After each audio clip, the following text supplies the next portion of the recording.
Many thought they had left behind prejudice and discrimination, only to experience it again in the U.S. Irish were frequently singled out because they were Catholic. In 1831, Protestants set St. Mary's Catholic Church in New York City on fire.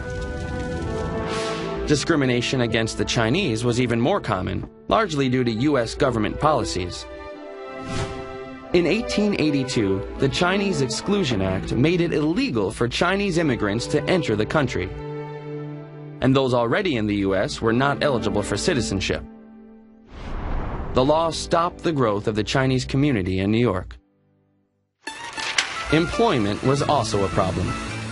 Greedy factory owners often took advantage of the immigrants' poverty and poor language skills to get cheap labor.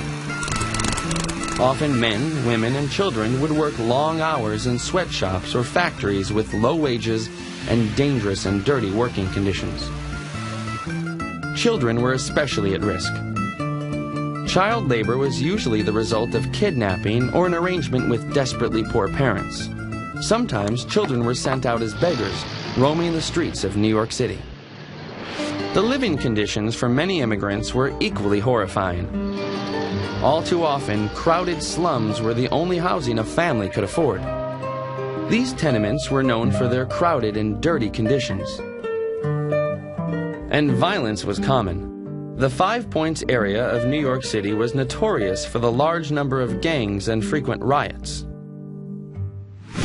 But the immigrant experience is not just about hardship and discrimination. Many established new, successful lives here.